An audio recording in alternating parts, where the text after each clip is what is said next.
Halo Sobat Sejarah, selamat datang kembali di channel kita yang membongkar rahasia masa lalu.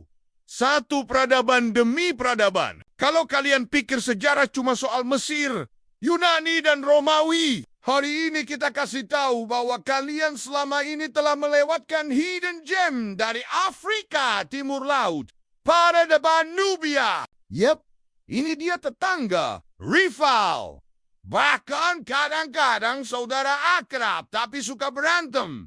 Dari Mesir kuno. Dan percayalah, Nubia ini bukan cuman figuran dalam kisah-kisah Firaun. Mereka punya kerajaan, budaya, dewa-dewi, piramida.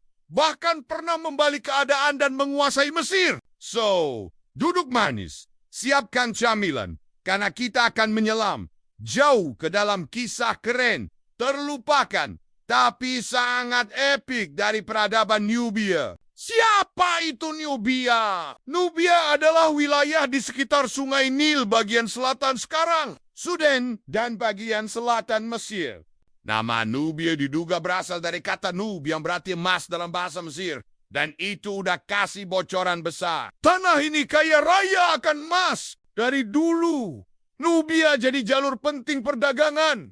Emas, gading, kayu keras, binatang eksotis, bahkan tentara bayaran. Orang Mesir awalnya menyebut daerah ini Taseti atau tanah busur karena penduduknya jago banget jadi pemanah. Kalau zaman sekarang, mungkin Nubia punya tim panahan olimpiade paling ditakuti. Sekarang kita masuk ke kerajaan-kerajaan di Nubia. Kerajaan Kush awal. Ada Nabta Playa dan Kerma. Awalnya ada kota bernama Kerma di sekitar 2500 sebelum Masehi. Saingan Mesir dalam segala hal. Mereka bikin kompleks istana, kuburan raja, dan punya pasukan elit. Bahkan kadang Mesir nyerah dan ngasih upeti. Kita lanjut ke kerajaan Kush di Napata. Setelah Mesir kuno melemah, bangsa Kush balas dendam manis. Dipimpin oleh raja legendaris Pianki atau disebut Pie. Mereka menyerbu Mesir dan mendirikan dinasti ke-25. Ya, Raja-Raja Kush memerintah Mesir sebagai Firaun. Hitam, Pianki, sampai ninggalin prasasti kemenangan. Isinya kayak nulis caption The IG setelah liburan. Saya datang, saya lihat, saya mengalahkan semuanya. Kemudian pulang ke Nubia. Salah satu penerusnya, Taharka, bahkan disebut dalam Alkitab. Dan meskipun Mesir kemudian direbut kembali oleh Asyur, Nubia tetap eksis dan bahkan pindah ke selatan ke kota bernama Meroe. Kerajaan Meroe. Nah, ini dia era paling keren.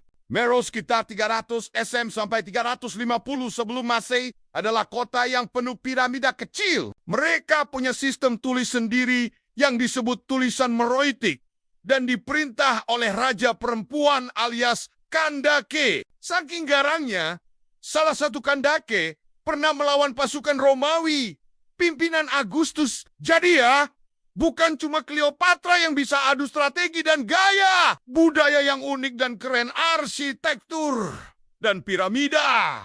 Piramida Nubia bentuknya lebih ramping dan tinggi daripada piramida Mesir. Tapi jumlahnya lebih banyak. Di Sudan, ada lebih dari 200 piramida Kush. Kebanyakan di Meroe. Jadi, siapa bilang Nubia kalah pamor? Kita masuk ke sistem tulisan. Bangsa Kush bikin sistem tulisan sendiri yang sampai sekarang masih jadi misteri. Tulisan Meroitik. Banyak ahli belum bisa memecahkannya sepenuhnya. Jadi kamu masih bisa jadi Indiana Jones zaman sekarang kalau berhasil menerjemahkan satu kalimat aja. Perempuan hebat. Di banyak budaya kuno, perempuan biasanya jadi tokoh pendukung. Tapi di Nubia, perempuan bisa jadi raja, jenderal, bahkan diplomat. Kandaki bukan cuma simbolik. Mereka memimpin perang, ngatur kerajaan, bahkan nego sama Romawi. Hubungan cinta benci dengan Mesir. Bayangin, hubungan Nubia Mesir itu kayak sinetron klasik. Kadang sayang, kadang rebutan warisan. Saat Mesir kuat, Nubia sering dijajah. Saat Mesir lemah, Nubia balas dan ambil tahta. Tapi mereka juga saling tukar budaya. agama, seni, bahkan menikah antar bangsawan. Jadi, Nubia bukan cuma musuh, tapi juga partner, inspirasi, dan kadang mentor spiritual.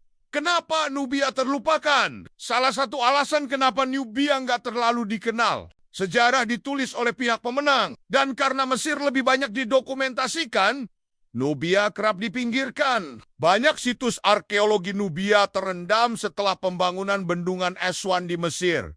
Tulisan mereka belum berhasil diterjemahkan sepenuhnya. Tapi sekarang banyak arkeolog dan sejarawan mulai menyoroti Nubia lagi. Karena nggak adil banget kalau peradaban sekuat ini cuma jadi catatan kaki dalam buku sejarah. Kita masuk ke legasi Nubia. Warisan Nubia hidup sampai hari ini di Sudan dan sekitarnya. Banyak komunitas lokal yang masih punya garis keturunan langsung, gaya seni, simbol religius, bahkan adat istiadat masih bisa kita lacak akarnya ke zaman Kush. Dan tentu saja, cerita mereka mulai diangkat di film, buku, dan di channel YouTube ini. Dan itulah kisah epik, penuh drama, dan kadang bikin kita geleng-geleng dari peradaban Nubia, sang raksasa dari selatan yang terlalu sering dilupakan. Kalau sejarah adalah panggung dunia, Nubia layak dapat spotlight lebih terang.